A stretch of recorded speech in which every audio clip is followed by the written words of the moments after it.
Well, hi there. This is Suzanne Hannafin with Acumen Executive Search, and I am so fortunate to be here today with my friend Carl Cox from 40 Strategies.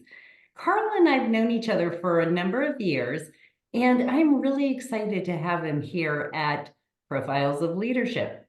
So, Carl and my relationship goes way back for when he was in finance and accounting, very large, very dispersed organizations. I think we've known each other through seven of those, to which out of those seven, you have helped grow double or more in multiple industries. And you were a CFO by the age of 30, which again is so impressive and should say a lot about Carl. And then after this great run as CFO with multiple companies, you really dove into operations and leadership and strategy, where you ended up the second half of your career not only working with organizations, help them scale and grow or transition, but you've also written a book, which is pretty amazing. And so, Carl, again, thank you so much for being here. And it's an absolute pleasure to be on your show today. Oh, awesome. Well, we talk about nothing being a straight line, and there's curves and avenues that we go down in our career, but it's usually because we've had some formative leadership or management experience younger in our life. Who's helped you and what do you still carry going forward? Well, there's multiple people, I could go back to a mentor I had early on. He said, get a great first job and get a degree and people think they know what you know. So that I think was brilliant advice. And two, get a great first job. And the purpose behind that was meaning go to a place where you're gonna get trained. And I do go back to my early days at Coopers and Lybrand, which is now PricewaterhouseCoopers. The training there was extraordinary. They kick your butt. I remember those first 2 years. I remember first year having 500 hours of overtime, and that was a normal year. Right, that was not a lot for that. But when you're coming straight out of college, right, you just have half a day of classes every day. And I went to a relatively rigorous university, top 20, 25 program, but still, there's a big difference in going full time. And so that was a big thing. But the biggest mentor I remember having was a man named Jerry Ramey. And there's a concept in Good to Great called level five leaders. And I want to be careful in this. Nobody's perfect. Nobody's an angel, so to speak, that's here and walking around and doing things on a day-to-day basis. But Jerry walked the talk. And his consistent commitment to doing what he said he was going to do. He had a group of followers with him that just worked with him for years. And he had just this commitment to it and watching it and seeing it for the first time. Because frankly, I didn't see it for the first decade of my career. I saw a lot of people grinding. I saw a lot of people trying to climb the corporate ladder. Um, I saw a lot of people fighting over trying to become the top of the corporate ladder. It wasn't very fun, frankly. I didn't know any different though. I just thought this is how it should be. And so when I uh, joined Lightspeed and had this experience, it was such a transformational time for me. And Jerry was once again this just exemplified great leadership. Yeah, isn't that amazing how, again, how formative some people are that you aspire to be? And then it's interesting later in our careers, add another 10 years onto that, and we start looking at the leaders we were working with, and you really can spot out the ones who care. And it's about their personal values and how they show up. So let's talk about some of your personal values and how you show up, because it does bleed into that day to day. And how do you take those personal values and operationalize them? I think one of the things we all try to do is we're trying to make a difference. At least most of us do, right? We're trying to make a difference. At least we say we're trying to make a difference. And That's very meaningful to me. It's interesting. Like the first part of my career was once again internally focused. How do I internally help companies? How do I make sure I provide enough for my family? I have 4 kids, wife and 4 kids, married my high school sweetheart. And so, frankly, a lot of my initial part was I have a goal, a purpose to make sure that I'm providing for them, making sure that their college education is taken care of. So that was frankly a lot of my early part of career. Well, once I got that taken care of and that had been established, I was like, well, so what's next? And so what's been really exciting with my current company, 40 Strategy, is I wanted to set the company up the right way. And one of the things I believe in is to give. And this terms of giving great value for your clients, making sure you're making a difference and value for them, but we also give money. So we give the first 10% of our net revenues to charity. And we have the goal of giving at least $1 million to charity through this company, through what we're trying to do. And so that to me, and so we really walk that walk every single month. One of my biggest checks goes out the door to charitable organizations. And it has been so rewarding to me and to develop these connections with these charitable organizations that are just doing an incredible difference. So that's one of the things that we're doing to help walk our talk here at 40 Strategy. No, I think that is wonderful. And it bleeds into, again, how do you hire and what are the characteristics you look for, you know, for 40 strategy? What are those qualities?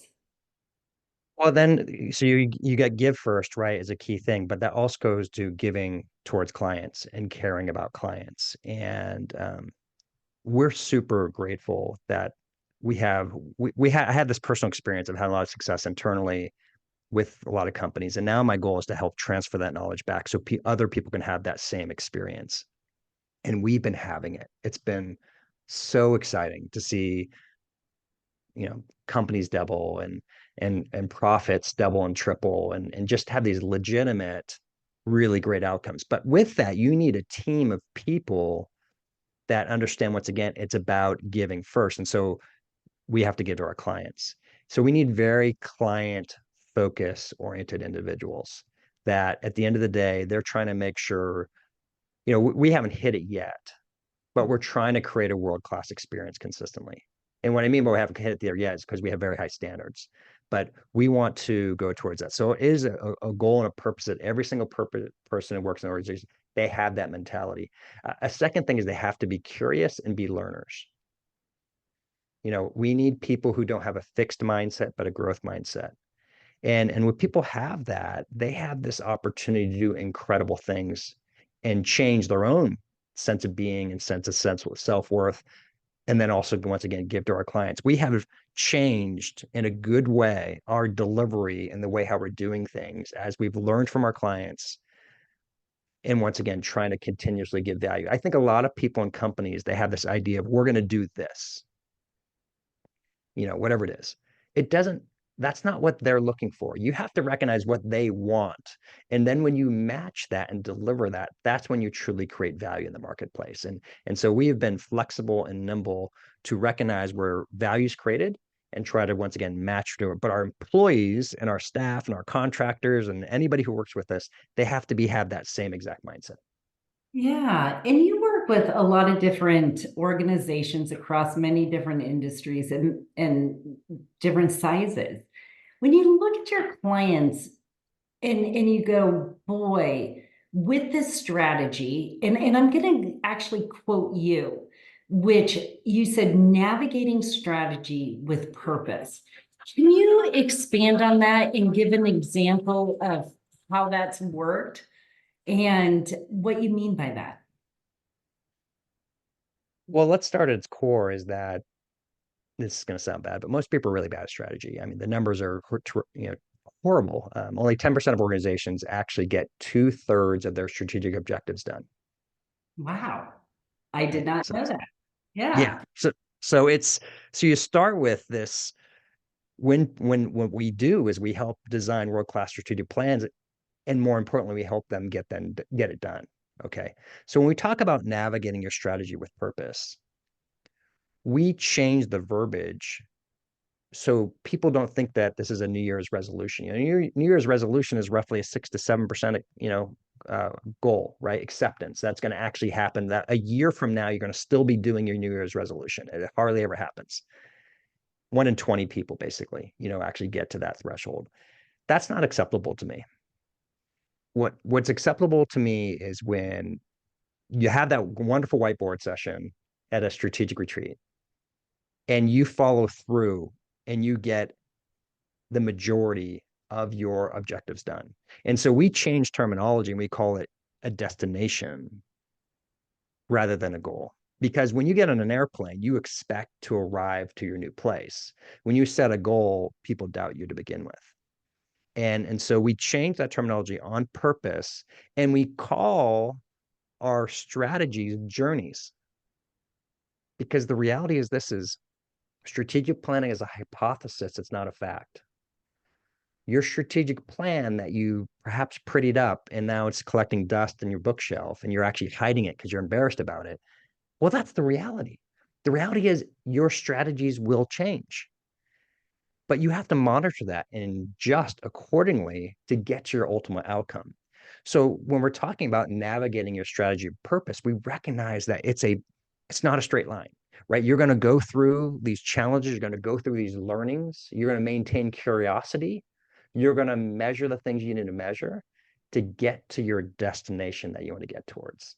And so that's why we talk about this concept, navigating your strategy with purpose, because at the big picture, if you look out at, you're trying to get somewhere new, right?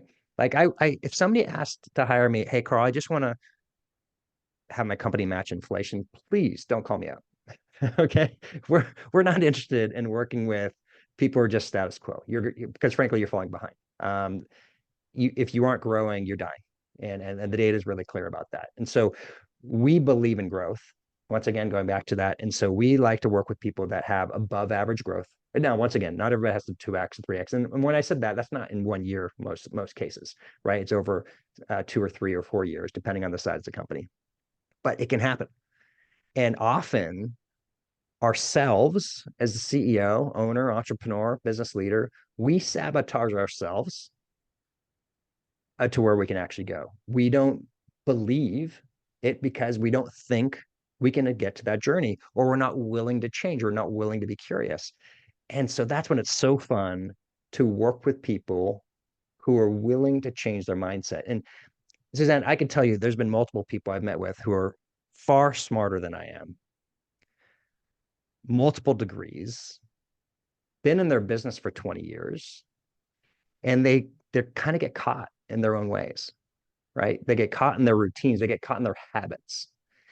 And when we work with them, I always come in with an open mind. I never come in once with saying, this is what you have to do to fix the company. I have no idea until I go in. Now we have hundreds of strategies. We focus on 40 strategies. We find the ones that are going to work the most effective, but that's based on learning, right? Assessing and identifying what's going to work best for you. And then we figure out a plan based on actually doing that. And what's so fun is when we have clients that were like, Carl, I was so skeptical at first. And in some cases, they didn't want to hire me. I have sometimes about half my clients are PE clients. And so sometimes I get drug into the part. It's a turnaround situation. And they say, thank you for opening my eyes and help me see something that I had been blinded to, right? They've literally been blinded to because they're caught in their own habits. So that's that process, right? It's a process to change who you are and to become something new. And this is biological, right? They say every 7 years, all your cells die and renew. This is actually natural stuff. It's just amazing how much we always want to be the same, even though the reality is we aren't. And so when people are willing to embrace change, move towards new things, they could get absolutely incredible results and get to the destination they actually are desiring and try to get at. Yeah, no, this is very insightful because again, we tend to limit ourselves. And I speak obviously with some authority on that. But so when you look and here sometimes, like you said, you're forced to come into an organization. What advice or what Yeah, I guess advice would be the right word. What advice would you give a CEO, kind of like how to make those changes, which are so ingrained in us? One of the big things we talk about is very intentionally creating stretch. I'll use the term goals here for a moment, using some level of stretch goals. And the reason why we do that is because it forces you to change your habits. See, I go back to if you want to grow 3 to 5% each year, you probably don't have to change anything because that's just frankly inflation. You're just doing the same thing each year, year in, year out. But if you want to grow 15 or 20%, you're probably going to have to change a habit or multiple habits. And so that's why I like people to start thinking that because it's in helping them think, okay, they're like, oh, we've never done that. We haven't done that in 5 times.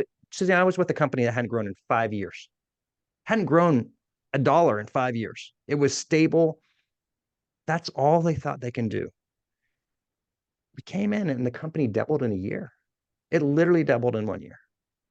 And why? There were self-limiting beliefs as to who they were and what they can be.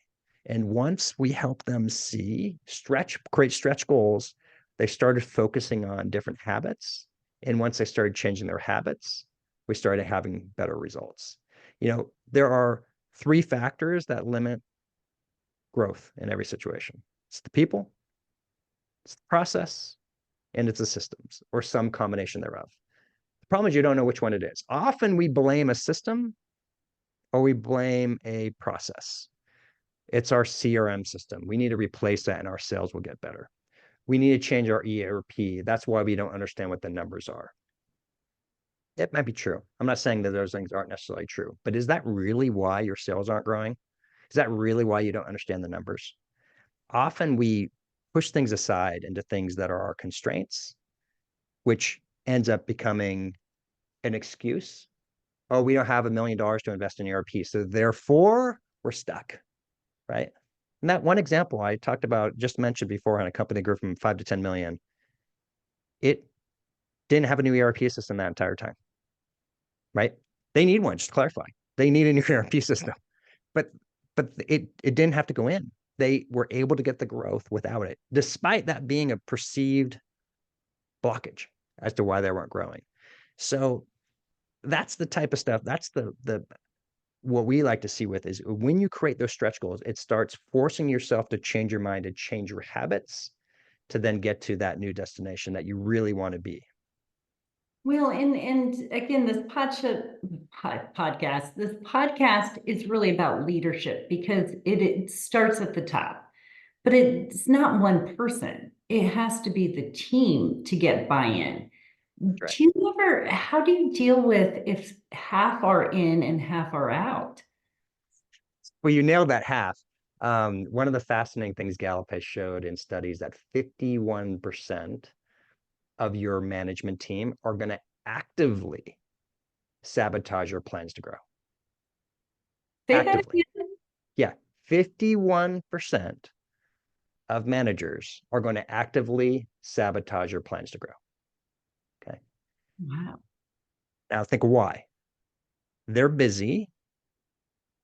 They didn't come up with the plan on their own. They weren't allowed to be a part of the strategy to get it done. And their incentives are not based on that new plan. It's based on the old regime.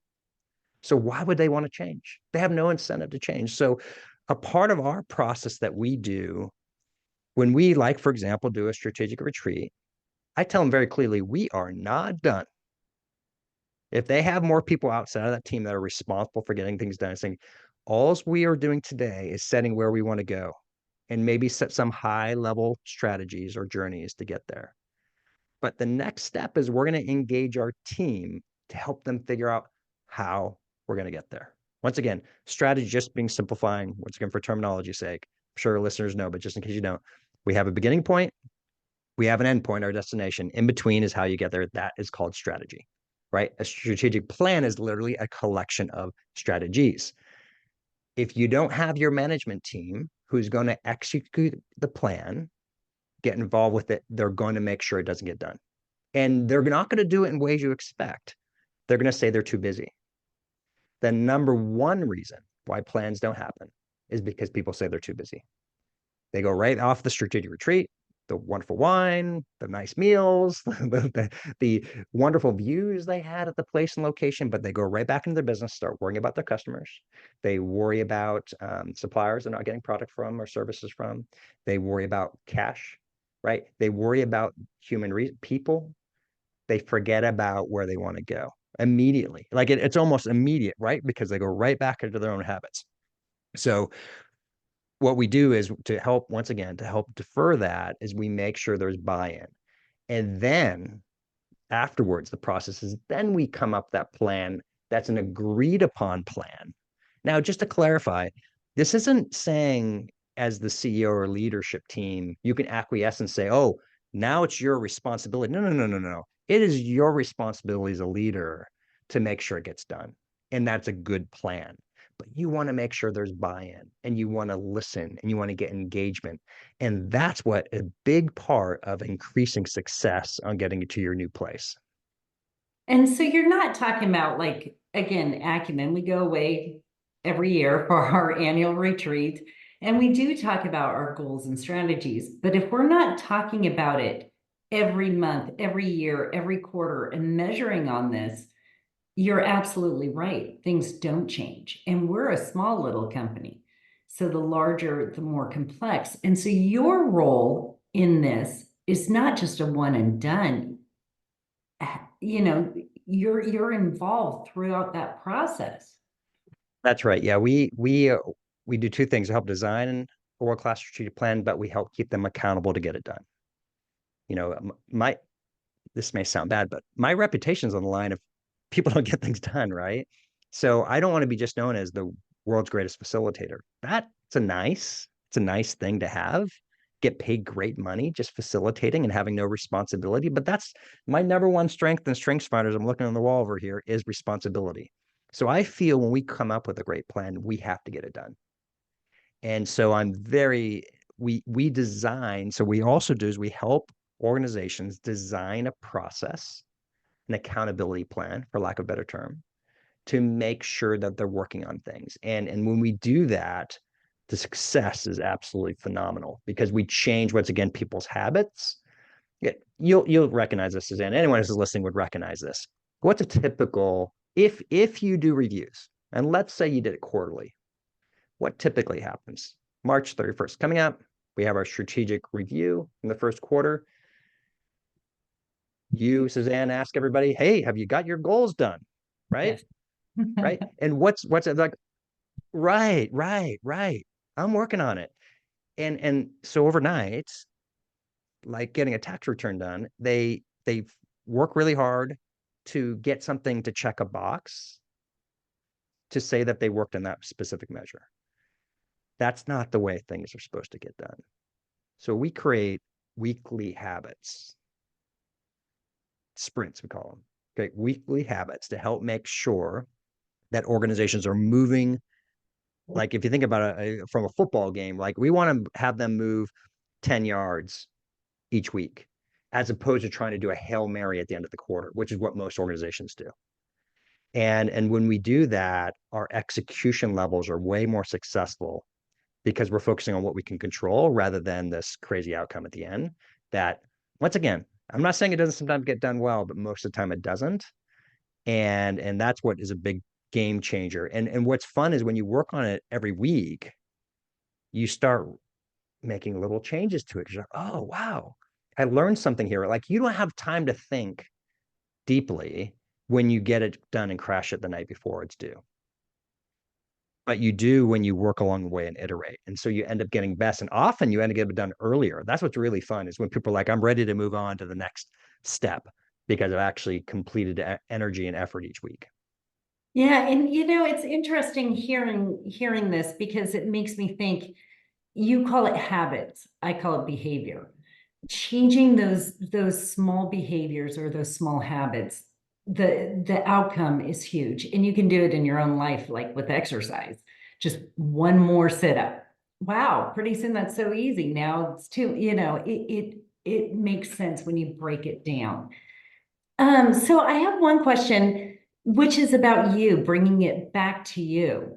What advice would you give your 20-year-old self, Carl, on your career and leadership? You know, it's interesting. I was just asked this because I passed that wonderful 50-year-old mark. And Congratulations.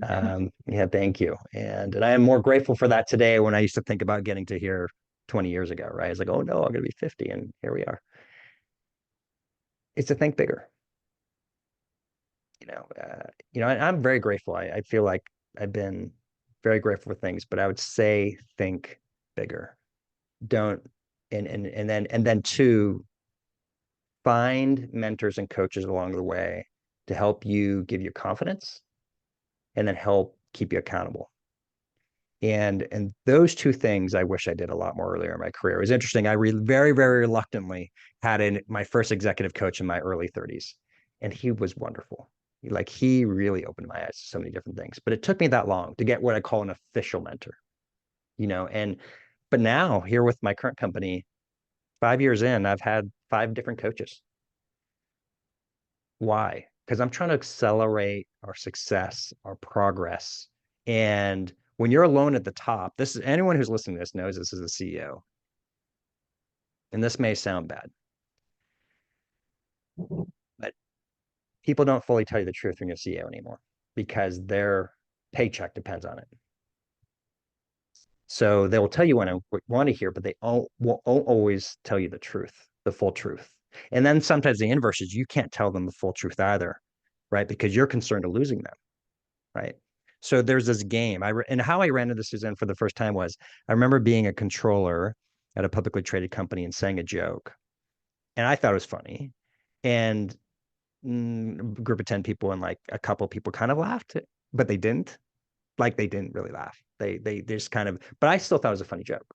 And so I remember becoming a CFO for the first time, and I remember repeating it, and all of a sudden everybody in the room started laughing, like loudly. And I was like, uh, things are different now. Right. Absolutely. Right. So this is the reality as a CEO, is you recognize, and if you do know this, is that things aren't the same when you're the leadership role. And so finding people you can trust outside of your organization to mentor you, to guide you, and help keep you accountable will help you reach those goals. Because otherwise, once again, you won't change your habits. You'll go back to your ordinary things. And I just, once again, looking back, as I wish I embraced that more because who knows, what we could have still accomplished. And I'm once again still grateful for everything that we've done. I've said no to a lot of things with intent, knowing I could have quote unquote had more financial gain because it was the best decision for our family to make some of these decisions along the way. But people have to measure their own success, how they are. Once again, that's why we have our Measure Success podcast. How do you measure success? But I think there's so many things, and what it is, I think, is to reflect, continuously reflect, at least on a consistent basis, and hire a coach and do it. Don't like Darren Hardy said, you should be investing 10% of your revenues into basically self-improvement. Well, one of the ways to do that is by coaching. Yes, you could do it cheap by buying books and some DIY, but a book doesn't talk to you, right? A book doesn't know your specific challenges that you have. And when you have somebody really challenging you on the individual parts and allowing you to ask the questions you're afraid to ask your own staff and employees and leadership team, then you're going to hit some different results. That's super extraordinary. Absolutely. And you really do encompass what we're trying to achieve here with hiring for good, because again, it's greater than ourselves, right? And so when we talk about, things like you give 10%, you invest in yourself, you hold people accountable, you have others hold you accountable. But when it comes to like looking at hiring for good, what does that mean for you? Well, it's interesting. I'm a big believer, once again, in hiring people who have values. And one of the things I learned, I'll go back to Lightspeed, where I learned how to do this well, was we had a set of core values, like a lot of companies do. And we actually had key behaviors which defined what our core values meant. But then we would ask that to them in the written write-up to apply to be a part of the company. And we would make, I remember one time we had this incredible person who was considering to be a part of the company. And I can't go into details in case they were happen to be coincidentally listening to this. Incredible human being. This person already thought they were hired due to the connections, but we read their core values, what they wrote, their opinion of our core values. And it was just poorly written and poorly done. Like really bad. Like we would have entry level factory workers, and this is a high level position that they did not write with the same quality. And we had the courage to say no. That to me is when it talks about hiring for good, right? When you are hiring people who are matching your being side, not just your doing side. And that is awesome. It's awesome when people make the right decision. And you know this based on what you do, your career. People typically leave because they're managers, right? Or, you know, or the better opportunity, they're not learning anymore. And when you hire people, but we get rid of people also because at the end of the day, they're jerks. We don't want to work with them, right? It's not worth the performance to get a diva, so to speak, within your company if they can't fit. If they can't fit in the organization, it will be a short-term burnout, right? And it's just not worth it. I know you have so much success, your team does, and because you have such a high retention rate with people that you help recruit for. I love it how you do that, right? Because you're hiring at the end of the day for good. You're trying to make sure you're finding the right match for that organization. And I think it's super important. You know this. Each organization is different. So a person who might be terrible at another place is going to be fantastic at company B. And that's what's so cool is when people understand their values, understand when you don't document those things, you leave it to people's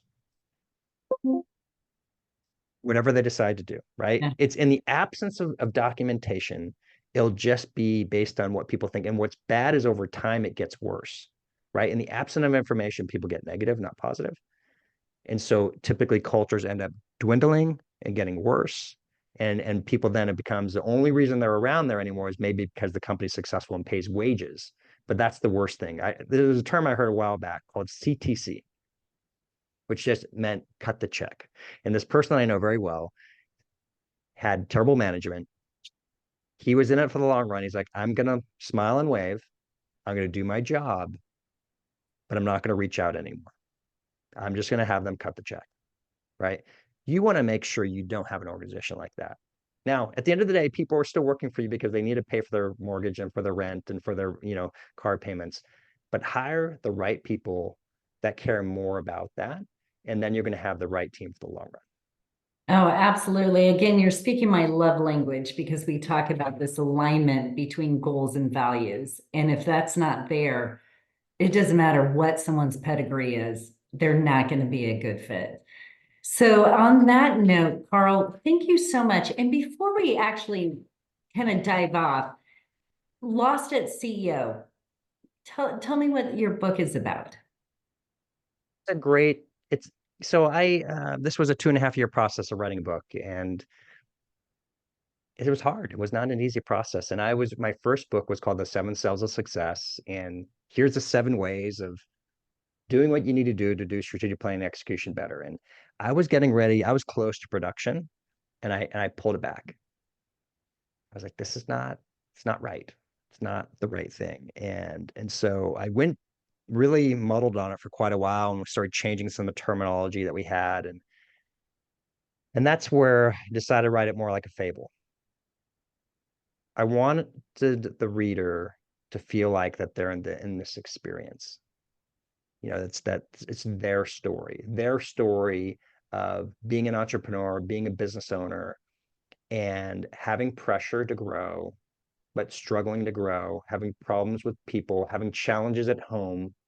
So the story is the story of Jack and how he runs into a cafe, happens to kind of luckily run into a consultant And that consultant along the way gives him guidance and best practices. And then you hear and learn about his story. And what was really the neatest thing is when one of my clients who I just met and gave him the book, and he called me like a few weeks later and he's like, Carl, we only met for a few hours, but how did you write this book about me? What a compliment. What a huge compliment. So we're excited about it. It really, for the right people, it really resonates with them. And so I encourage you to read the story. It's on Amazon and uh, BarnesandNoble.com, Audible, and it's a really fun, easy read. This is kind of a fun backhanded comment that I got from somebody, Suzanne. Somebody was given to somebody who's part of actually LinkedIn. They were executive at LinkedIn, and they actually got the book, and they were like, "Oh well, I've been having trouble sleeping, so I think I'm going to read it so I can go to sleep tonight." They told okay, they were having so much joy reading the book, they had to put it down and get another book to fall asleep. So that was my one of my favorite backhanded comments of that. Wow, this is really engaging, fun, enjoyable book that actually has real content to in it. So it's a fun story, but you read real practical advice that puts the whole process together to help make sure that you're going to reach the destination that you should be reaching.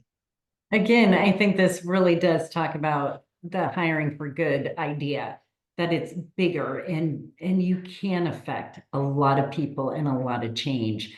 So this has been wonderful. And I do want to highlight your podcast too. So give us the name, Measure Success Podcast. Measure Success. And I'm going to assume it is on most of the platforms. So I have watched a number of them, watch them. They're really insightful and really good. And you are too, Carl. Thank you so much for joining us today. Reach out to Carl Cox, 40 Strategy, to really, again, change those habits, change that mindset to really see what is capable. That's inspiring. Thank you. Thank you. It's been an absolute pleasure being a guest today.